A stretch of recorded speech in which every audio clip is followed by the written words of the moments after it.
그리스도인들은 역사를 바라보는 의식이 일반인들과 좀 달라요. 예를 들어서 6.25를 바라볼 때 북한이 남침을 했잖아요. 그걸 어떤 사람들은 우리가 준비를 잘 못해서 그런다. 미국이 잘 도와줬다. 이렇게 뭐 중국이랑 북한이 어떻게 했다. 이렇게 여러 가지 그런 각도에서 보시는 분들이 계시잖아요. 일반 역사를 보시는 분들은. 그렇지만 이제 그리스도인들은 그걸 바라보는 각도가 좀 달라요. 우리 그리스도인들에게 하나님은 뭘 하라고 그런 전쟁을 우리 가운데 주셨을까? 우리는 그걸 통해서 뭘 배워야 하는가? 그래서 이제 전쟁이 일어나고 난 다음에 한국교회 목회자들이 6.25 중에 수련회를 모여가지고 그때 목사님들이 뭐라고 기도를 했냐면 우리가 너무 싸웠다. 일제시대 끝나고 난 다음에 한국교회 목사님들끼리 그 신사참배를 했느냐 안 했느냐 가지고 너무 많이 싸웠습니다. 당시에. 그때 북한의 공산당이 막 들어오고 그러는데도 그거 신경 못 쓰고요. 그냥 싸웠어요. 신사참배를 한 게 옳으냐 그러냐, 네가 옳으냐 내가 옳으냐 그걸 가지고요. 그래서 그거에 대한 책임이다라고 생각을 했어요. 목사님들은. 우리가 하나님 앞에 기도하지 않고 싸워서 문제가 생겼다라고 본 거예요. 그거를. 일반인하고 눈하고 다르죠. 일반인들의 눈은 뭐 북한이 어떻게 했다, 뭐 중국이 러시아가 어떻게 했다 거기에 무게를 두는데 기독교인들은 역사가 달라요. 이 에스더서를 보면서도 그 페르시아라고 하는 큰 나라 있잖아요. 하나님한테는 페르시아가 별 관심이 없어요. 여기 뭐 그리스, 스파르타, 아테네 하나님 관심이 없어요. 하나님의 관심은 그 안에 살아가는 하나님의 백성들에게 관심이 있어요. 그 안에 중요한 인물들, 하나님의 백성들, 뭐 모르드게니, 에스더니 함께 믿음의 백성들이 어떻게 살아가느냐 관심이 있어. 하나님의 역사를 그들을 중심으로 움직이시는 거지. 그 대제국이 있으면 뭐래요? 하나님 하나도 관심이 없어요. 하나님은 이 시대도 마찬가지예요. 누가 뭐 지도자가 되가 누가 뭐가 되냐가 하나님의 관심이 아니라 하나님의 관심은 그 땅에 살아가는 그리스도인들이 제대로 그리스도인 역할을 하느냐, 그 그리스도인들이 하나님 앞에 기도하고 매달려 있느냐 거기에 더 관심이 있어요. 이게 우리가 저희 기독교적 세계관이라고 부르는 거예요. 세상을 바라보는 눈이 많이 다르기 때문에.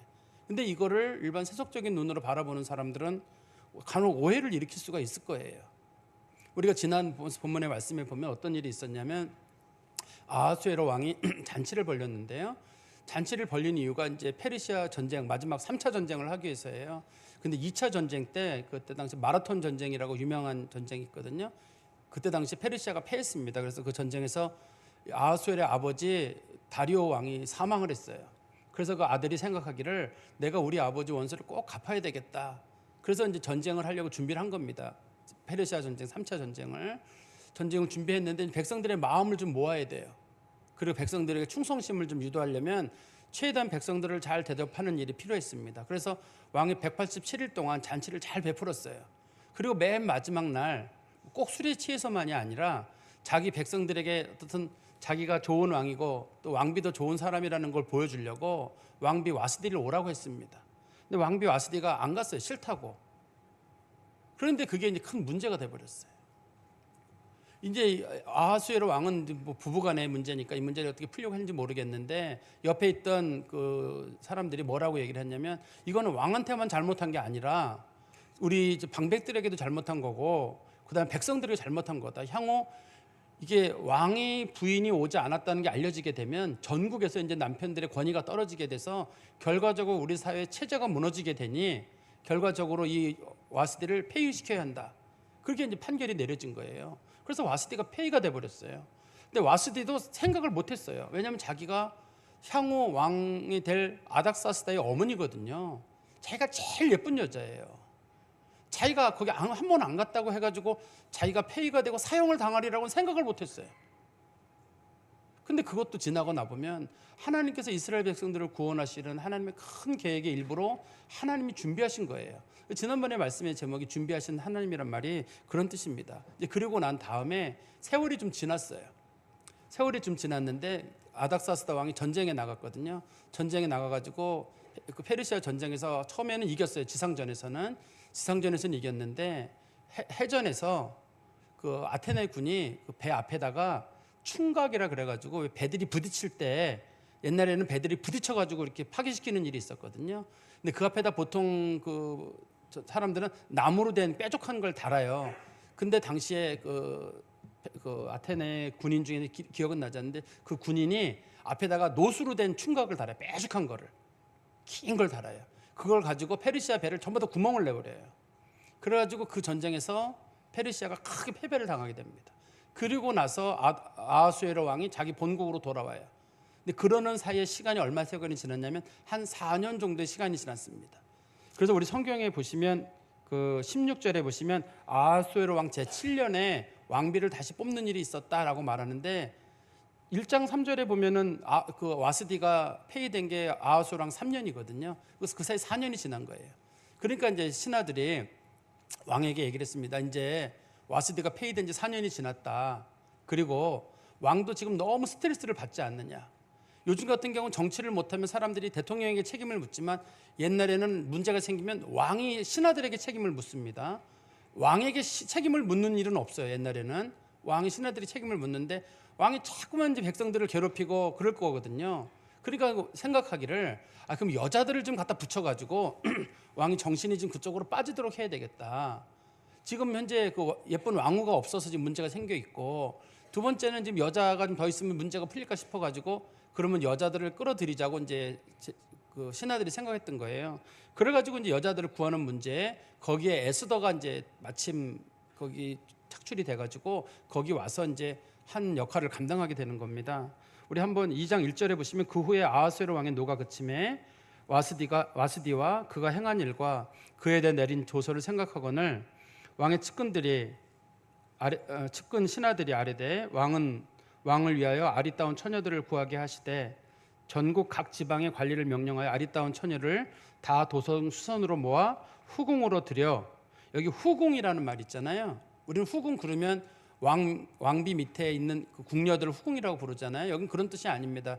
여기서는 궁궐 이름이에요. 궁궐 이름입니다. 당시에는 궁궐이 4개가 있었어요. 여기 수산성에는 하나는 왕의 집무실이 있는 수산궁, 그리고 왕과 왕비가 지내는 아하수에로궁, 그 다음에 왕비가 되거나 궁녀가 될 사람들을 뽑는 장소, 그 사람들이 예비적으로 모여있는 장소 있거든요. 그거를 후궁이라고 부르고, 왕하고 한번 잔 여자들끼리 모여있는 장소, 그런데 사랑을 못 받는 여자들이 있어요.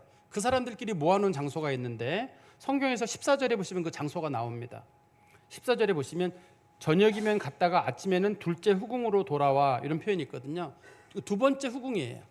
그래서 요 여자들은 그 왕에게 왕이 저 사람 마음에 든다 그러면 뭐 궁녀도 되고 비빈도 되고 후궁도 되고 될 수가 있는데, 왕이 난 별로 마음에 안 들어 그러면 그 여자는 늙어 죽을 때까지 그 두 번째 후궁에서 못 나와요. 비참하게 되거든요. 그래서 우리가 에스더가 왕후가 되는 과정도 참 이렇게 조심스럽고 죄송합니다. 세밀한 그런 과정입니다. 당시에 우리 5절 말씀해 보시면 도성 수산에 한 유다인이 있으니 이름은 모르드게라. 그는 베냐민 자손이니 기스의 증손이요 시므의 손자요 야일의 아들이라. 전에 바벨론 왕 느부갓네살이 예루살렘에서 유다 왕 여고냐와 백성을 사로잡아 갈 때 모르드게도 함께 사로잡혀 갔더라. 이게 좀 성경의 역사가 조금 우리가 잘 봐야지만이 보이는 그런 내용인데요. 모르드게가 지금 있는 이 시점이 그 페르시아 전쟁 3차 전쟁이 패하고 난 그 다음에거든요.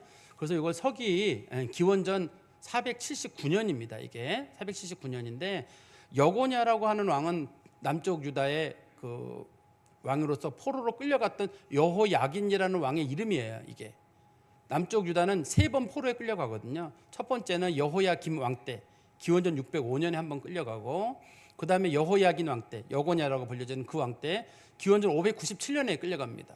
그리고 세 번째가 시드기야 왕, 나중에 그 사람의 이름이 이제 엘리야김이라고 이름이 바뀌는데요. 이 시드기야 왕 때 기원전 586년이거든요. 이때 3번 포로로 끌려가게 되는데요. 여기 보니까 모르드게가 여고냐와 함께 끌려갔대요. 그럼 이때 모르드게 나이가 최소한 한 120에서 140살은 돼요. 이게 그래서 이 성경에서 봤을 때 당시의 대수를 놓고 봤을 때 보통의 사람들은 그러면 140대 된 사람이 성문지기로 있을 수는 없잖아요. 그러니까 이거 성경을 봤을 때 우리 성경에 보면은 모르드게도 함께 잡혀갔다고 돼 있지만 원문에는 뭐라고 돼 있냐면 그가 잡혀갔다고 돼 있거든요. 그래서 성경을 해석하시는 분들은 이 그가가 모르드게가 아니라 모르드게 할아버지인 기스, 증조 할아버지인 기스라고 봅니다. 왜냐하면 보통의 대수가 30년에 한 대수잖아요. 그래서 기스랑 모르드게까지가 120년이거든요. 둘이 차이가 120년 차이가 나기 때문에 기스가 잡혀가는 거로 볼 수 있습니다. 17절에 보시면 그의 삼촌의 딸이니까 그 에스더랑 모르드게는 사촌간이겠죠. 삼촌의 딸 하다사 곧 에스더는 부모가 없으나 용모가 곱고 아리따운 처녀라. 그의 부모가 죽은 후에 모르드게가 자기 딸같이 양육하니라. 여기 보니까 지금 모르드게의 원래 본명이 하다사래요. 하다사라는 이름의 뜻은 도금냥 나무라는 이름의 뜻입니다. 이게 우리나라 매화나무처럼 생겼어요. 꽃도 그렇게 피게 돼 있는데 큰 나무는 아니에요. 큰 나무는 한 3m 된다고 하는데 대부분 나무들은 작아요. 근데 아마 예뻐서 이름을 하다사라고 지은 것 같고, 그다음에 그 황후가 된 다음에 사람들이 그의 이름이 미모가 빛나서 그랬는지 별이라는 이름에 에스더라는 이름으로 이름을 바꾸게 됩니다. 그런데 이 사람이 가지고 있는 조건이 별로 안 좋아요. 부모님이 다 돌아가셨어요. 부모님이 다 돌아가셔가지고 이 사람의 인생이 남들이 볼 때는 안 좋아요. 근데 또 작은아버지 집으로 뭐 가고 그래야 되는데 작은아버지도 안 계신 것 같고, 그래서 사촌 오빠가 데려다 키우는 거예요. 사촌 오빠가 데려다 키우는데 보통에 보면 이게 우울한 삶이죠. 부모님 다 돌아가시고 어린 나이에 사촌 오빠 집에 가서 그 집에서 이렇게 뭐 천덕꾸러기처럼 지낼 수도 있거든요. 그런데 이게 이 여인의 인생을 바꾸는 사건이 되게 돼요. 그 사촌 오빠의 이름이 누구냐면 모르드게라고 하는 사람이에요. 근데 모르드게라고 하는 사람은 이 마음이 너무 강직한 사람이에요. 얼마나 강직하냐면 당시에 총리가 하만이라는 사람이거든요. 하만이라는 사람이 총리인데 모든 사람이 그에게 머리를 숙여야 돼요. 왕만 빼놓고는. 근데 모르드게가 인사를 안 해요. 왜냐하면 이 하만이 아말렉 사람이에요.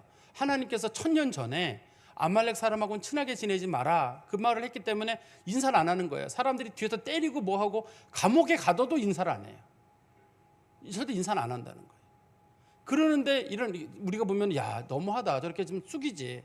근데 그런 사람하고는 상종을 못 하겠다는 거예요. 하나님이 하지 말라고 했다는 거예요. 근데 그 집에서 자랐는데 그러면 이제 위험에 놓일 수도 있잖아요. 오빠 사촌 오빠가 그런 식으로까지 이렇게 강력한 사람이면 야 저거 어떻게 될래나 이렇게 싶은데 그 오빠 때문에 에스더가 중요한 인물이 되는 거예요. 그 집에 안 갔으면 그냥 보통 집에 사는 여자아이인데 모르드게라는 인물을 하나님이 쓰실 거거든요. 우리는 대부분 하나님 성경책을 설명할 때 이스라엘에서 가장 높이 올라간 사람 그러면 대부분 요셉 이렇게 해서 여러분 요셉과 같은 사람이 되셔야 하는데 요셉은 이집트의 총리였었거든요. 조금의 이집트는요. 그렇지만 이 모르드게가 나중에 페르시아의 총리가 되거든요. 엄청난 나라입니다. 성경에서 가장 높이 올라간 인물을 꺼진다고 그러면 왕들을 제하고는 제일 높은 사람이에요. 이 사람이.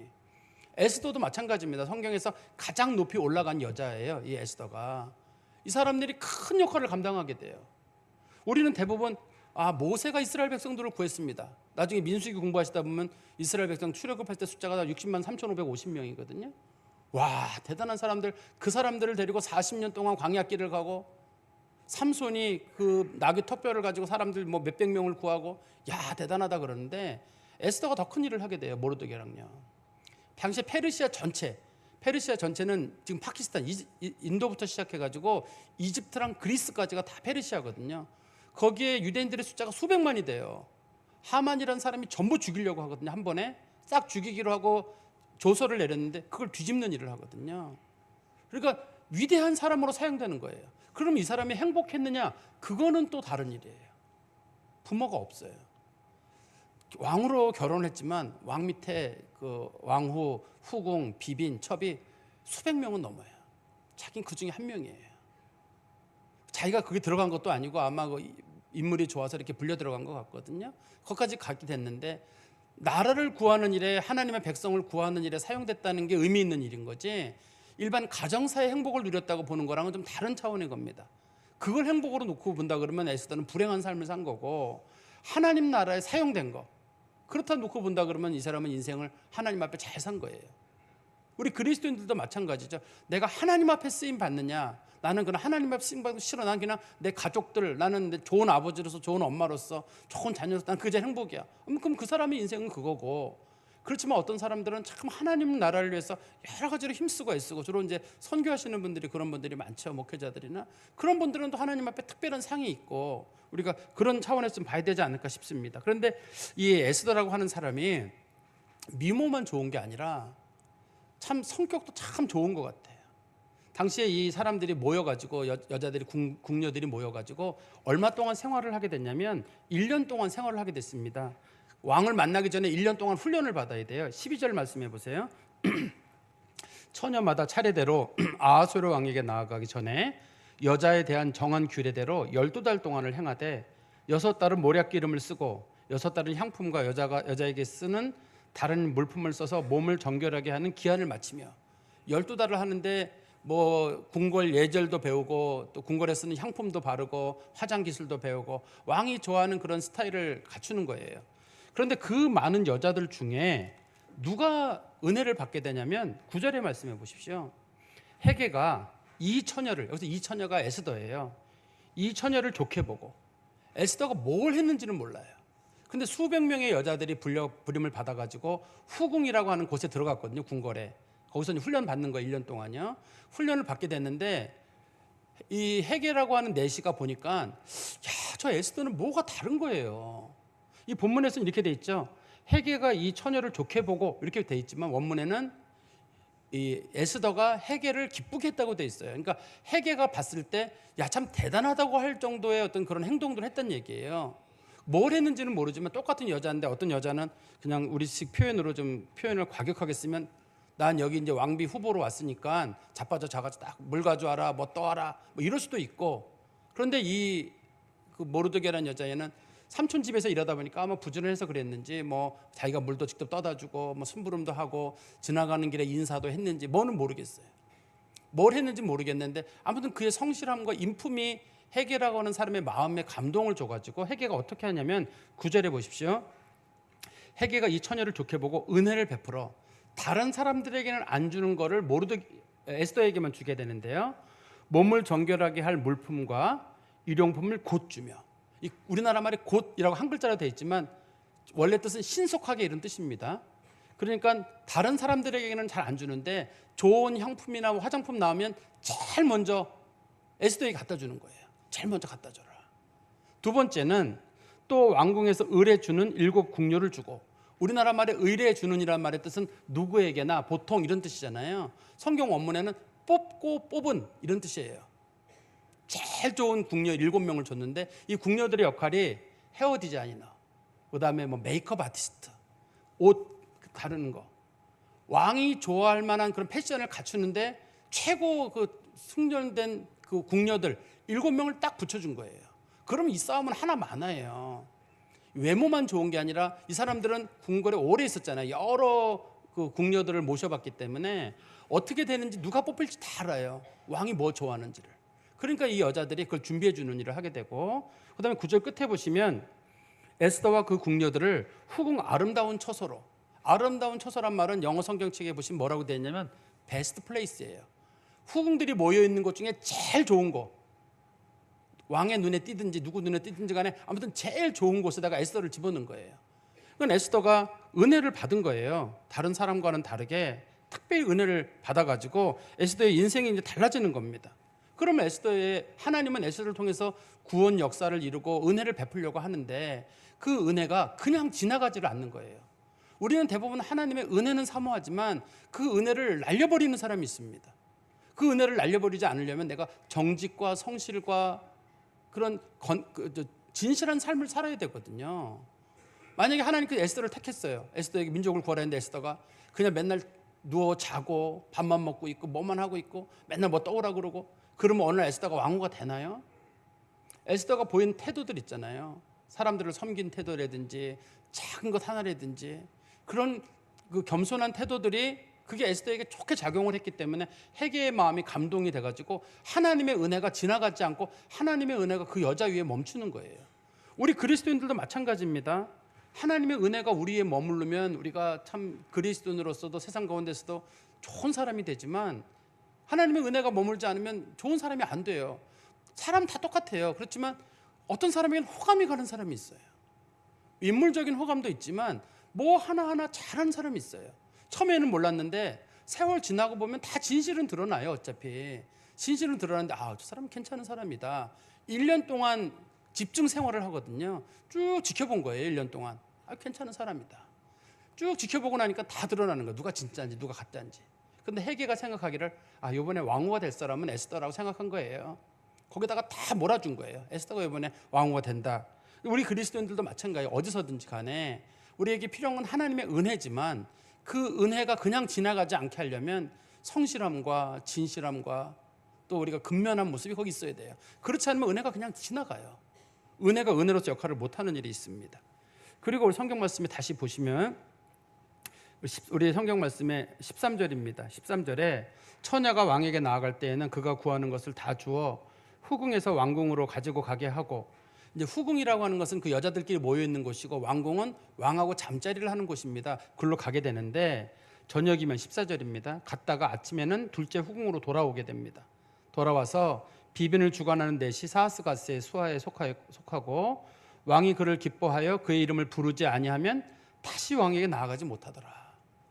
정말 위기의 순간 있죠. 한 번 딱 지났는데 왕이 마음에 든다 그러면 다행인데 아니면 안 되는 거예요. 그러니까 여자들이 각양멋을 낼 거예요. 각양멋을 내는데 다시 보세요. 그걸 13절에 이렇게 표현했습니다.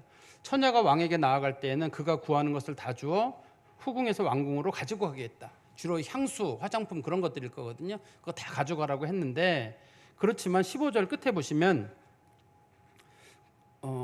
에스더가 차례대로, 중간입니다. 에스더가 차례대로 왕에게 나아갈 때 궁녀를 주관하는 넷이 헤게에게 정한 것 외에는 다른 것을 구하지 아니하였으나 모든 보는 자에게 사랑을 받더라. 에스더는 전 특별한 거 필요 없습니다. 필요 없어요. 왜냐면 그동안 다 준비가 돼 있어요. 그래가지고 특별한 것 없는데도 가니까 왕이 볼 때 저 사람 참 마음에 든다. 왜냐면 이미 헤게가 좋은 여자들하고 그 디자이너들하고 아시스트를 붙여놔가지고 될 만한 사람인가 딱 보자마자 이거 아하수에로 왕이 저 사람이 되겠다 이런 마음이 들었던 겁니다. 그래서 성경 말씀에 다시 보시면 16절에 아하수에로 왕 제7년 고 10월 데베롤에 에스더가 왕궁에 인도되어 들어가서 왕 앞에 나가니 왕이 모든 여자보다 에스더를 더 사랑하므로 그가 모든 처녀보다 왕 앞에서 더 은총을 얻은지라. 왕이 그의 머리에 관을 씌우고 와스디를 대신하여 왕후를 삼은 후에 왕이 크게 잔치를 베푸니 이는 에스더를 위한 잔치라. 에스더가 왕후가 된 거예요. 거기서 하나님께서 에스더에게 왕후가 될 수 있는 기회를 주셨어요. 그런데 이제 문제는 우리는 이제 에스더 왕후가 됐구나, 거기서 끝난다고 생각하잖아요. 그러면 거기서 마음 놓고 이제 에스더가 행복하게 잘 살았답니다 이래야 되는데, 문제는 왕이 그 여자에 대한 만족도가 차질 않기 때문에 이 신하들이 계속 여자들을 갖다 붙이는 거예요. 그러면 에스더는 나이를 먹잖아요. 어차피 젊음을 못 이긴단 말이에요. 젊은 여자들이 계속 공급이 되거든요. 이게 또 막아져야 될 거 아니에요. 그 사건을 하나 일으키시는데, 성경 말씀 보십시오. 19절에 처녀들을 다시 모을 때, 이게 에스더가 좀 나이를 먹고 난 다음에 왕이 젊은 여자들을 또 모으도록 명령을 내리게 되고 신하들이 많은 여자들을 또 모아오는 거예요. 이게 에스더에겐 위기예요. 왕이 에스더를 싫다 그러면 이제 에스더가 에스더를 안 만나요. 그럼 에스더는 왕후긴 하지만 왕을 못 만나고 그냥 끝나게 되는 거거든요. 그때 처녀를 모으는 그때 모르드게가 대궐문에 앉았더라. 대궐문이란 말은 이 성문지기로 있는 거거든요. 성문지기로 있는데 이 성문지기로 있는 것은 아마 에스더가 권력을 잡았기 때문에 자기 사촌 오빠를 그 문 지키는 직위로, 옛날에 성문지기는 상당히 높은 직위입니다. 그 직위를 맡도록 사촌 오빠에게 배려를 했던 것 같아요. 그런데 21절에 보십시오. 모르드게가 대궐문에 앉았을 때 문을 지키던 왕의 넷이 빅단과 데레스 두 사람이 원한을 품고 아하수에로 왕을 암살하려는 음모를 꾸미는 것을 모르드게가 알고 왕후 에스더에게 알리니 에스더가 모르드게의 이름으로 왕에게 아뢰는지라. 근데 마침 거기에 모르드게가 문을 지키고 있다가 자기보다 높은 사람들 있죠. 두 명의 내시들이, 빅단과 데레스라고 하는 두 명의 내시들이 왕을 죽이고 쿠데타를 일으키려고 하는 것을 지금 발견한 거예요. 그때 왜 이런 일을 했냐면 젊은 여자들이 막 들어오고 여자들을 뽑는 분위기다 보니까 궁궐이 딱 들뜬 분위기예요. 그때 이 내시들이 생각하기를 저 여자들 편에 독약을 묻혀가지고 왕을 죽이면, 옛날에 주로 독사를 했기 때문에 독사를 해야 되겠다는 생각을 하고 있었는데 그걸 마침 모르드게가 들었어요. 그래서 모르드게가 들어가지고 그거를 에스더에게 얘기를 하고 에스더가 그거를 왕에게 얘기를 한 거예요. 이렇게 되니까 어떤 일이 생기게 됐냐면, 자, 여자들 모으는 걸 멈춰야 돼요. 왜냐면 여자들 모으다가 지금 이런 일이 생겼기 때문에 여자 모으는 거 이제 그만해라. 근데 왕에게는 또 왕이 볼 때는 에스더가 너무 고마워요. 자기 생명의 은인이잖아요. 자기가 죽을 뻔했는데 모르드게랑 힘을 합쳐가지고 자기를 살려준 거잖아요. 그러니까 원래 외모도 마음에 들고 성품도 마음에 들었는데 자기 생명의 은인인 거예요. 그래서 아하수에로 왕이 다른 여자 필요 없다. 이제 나는 에스더 중심으로만 살겠다. 그래서 다른 여자들이 접근할 일이 없는 거예요. 만약에 다른 여자들이 접근을 많이 하게 되면 나중에 유대인들이 어려움을 겪게 될 때 왕이 에스더를 안 만나요. 그런데 다른 여자가 특별히 안 생기거든요. 그 이후로는. 그렇기 때문에 에스더의 말이 먹히게 되거든요. 그런데 우리가 성경 말씀에 보다 보시면 23절에 조사하여 실증을 얻었으므로 두 사람을 나무에 달고 그 일을 왕 앞에서 공중일기에 기록하니라. 여기 보면은 그 왕이 그 모르드게와 에스더 얘기를 듣고 사실을 조사해 보니까 사실이에요. 두 사람을 사형을 처했단 말이에요. 그리고 나서 그 일을 공중일기에 기록을 했어요. 근데 뭔가 빠진 게 있어요. 뭐가 빠졌냐면 이렇게 그 쿠데타를 잡은 사람이 있으면 상을 줘야 되잖아요. 근데 모르드게가 상을 안 받았어요, 그날. 모르드게의 마음속에서도 기분이 안 좋았을 거예요. 아니 내가 저렇게 쿠데타를 막았고 큰 공을 세웠는데 왜 왕은 내게 상을 안 주는가? 근데 상을 안 주는데도 하나님의 뜻이 있어요. 나중에 하루는 6장에 가면 왕이 잠이 안 와요. 그래서 궁중일기를 쭉 읽어보다가 깜짝 놀란 일을 본 거예요. 몇 월 며칠 날 자기를 암살하려고 하는 일이 있었는데 그때 모르드게라고 하는 사람이 자기를 이렇게 정보를 알려줘가지고 에스더와 함께 자기를 살려줬다. 그 사람 무슨 상을 줬느냐? 아무것도 안 줬습니다. 빨리 데려와라. 그때가 마침 하만이 이스라엘 백성들을 죽이려고 하는 그때였었거든요. 하나님 그 타이밍을 딱 맞추는 거예요. 이 아하수에로랑 모르드게 차원에서 봤을 때 아하수에로는 깜빡 잊고 못 준 거예요. 당시에 너무 사이가 혼란했거든요. 그렇지만 지나고 나 보니까 그렇게 자기에게 공을 세운 사람이 있는데, 그렇지만 모르드게 입장에서는 아무 상도 못 받고 갔으니 속상했을 거거든요. 그렇지만 그게 나중에 그 인생에 큰 도움이 돼요. 이 말씀을 제가 정리해서 말씀드리면 역사를 움직이시는 분은 하나님이셔요. 그래서 와스디가 폐위되는 것도 하나님이 하신 일이고, 페르시아 전쟁에서 이기고 지게 하는 것도 하나님이 역사하시는 거고, 그 다음에 이 에스더가 사람들에게 호의를 얻는 것도 하나님의 은혜가 작용하게 돼요.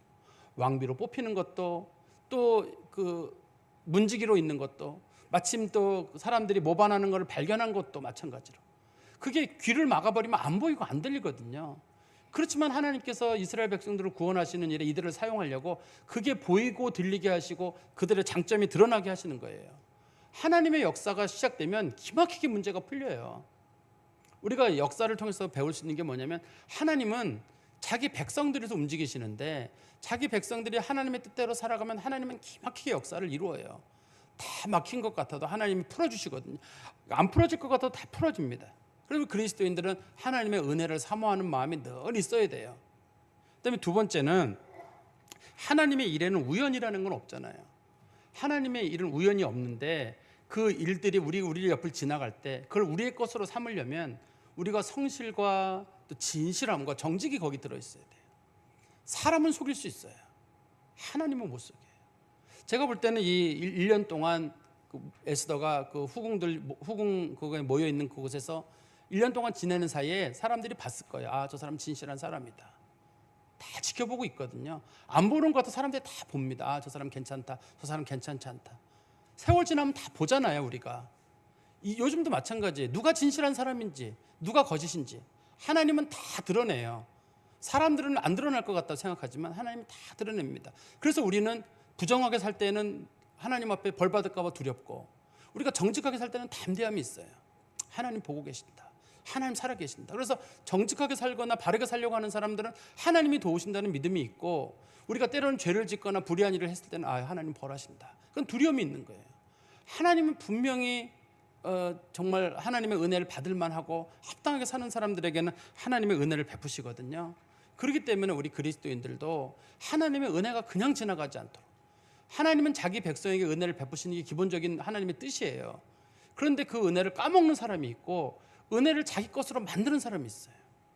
그 사람들은 하나님의 뜻대로 살려고 하고 정직하고 진실한 사람들, 그런 사람들입니다.